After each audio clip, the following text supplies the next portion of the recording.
नमस्कार, आप देख रहे हैं न्यूज़ 44। मैं हूं भावना शर्मा आपके साथ। भारत एक धर्मनिरपेक्ष देश है जिसमें अनेक धर्म और जाति के लोग रहते हैं और धर्म के आधार पर किसी भी प्रकार का भेदभाव नहीं किया जाता है। लेकिन भारत में अलग अलग जाति और धर्म होने के कारण उन जाति और धर्म के आधार पर अलग अलग कानून और मैरिज एक्ट हैं। यही कारण है जिसकी वजह से सामाजिक ढांचा बिगड़ा हुआ है। इसलिए देश में समय समय पर यूनिफॉर्म सिविल कोड की मांग उठती रहती है, जो सभी जाति, धर्म, वर्ग और संप्रदाय को एक ही सिस्टम में बांधता है।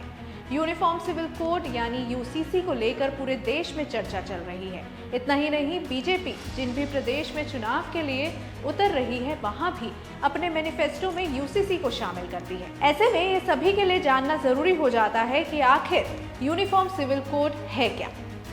यूनिफॉर्म सिविल कोड एक ऐसा नियम है जो सभी धार्मिक समुदायों पर लागू होने के लिए एक देश एक नियम का आह्वान करता है। भारतीय अनुच्छेद 44 के भाग 4 में यूनिफॉर्म सिविल कोड को स्पष्ट रूप से शामिल किया गया है, जिसमें कहा गया है कि यह अनुच्छेद भारत के पूरे क्षेत्र में नागरिकों के लिए एक समान नागरिक संहिता को सुरक्षित करने का प्रयास करेगा। इस यूनिफॉर्म सिविल कोड में सभी धर्मों के नागरिकों के विवाह, तलाक, रख रखाव, विरासत, बच्चे गोद लेने और उत्तराधिकार जैसे क्षेत्रों को कवर किया जाता है। भारतीय संविधान में यूनिफॉर्म सिविल कोड को अनुच्छेद 44 में शामिल करने का मकसद भारत के कमजोर समूहों के साथ होने वाले भेदभाव को दूर कर और देश भर के अलग अलग सांस्कृतिक समूहों में एक प्रकार सामंजस्य स्थापित करना था। वहीं जब संविधान को बनाया जा रहा था, उस समय भी डॉक्टर भीमराव अंबेडकर ने भी कहा था कि यूनिफॉर्म सिविल कोड समय की मांग है, लेकिन फिलहाल ये स्वैच्छिक रहना चाहिए। क्यों है यूनिफॉर्म सिविल कोड जरूरी?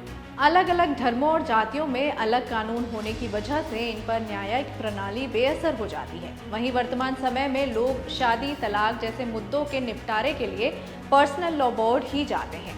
वहीं जब इन सभी को एक ही कानून में बाधित कर दिया जाएगा तो ये उन कानूनों को सरल बनाने का काम करेगा जो वर्तमान में धार्मिक मान्यताओं के अनुसार चल रहे हैं, जैसे हिंदू कोड बिल, शरीयत कानून और अन्य धर्मों और जाति के अनुसार अलग अलग कानून हैं। ऐसी ही और महत्वपूर्ण जानकारी के लिए देखते रहिएगा न्यूज़ 44। नमस्कार।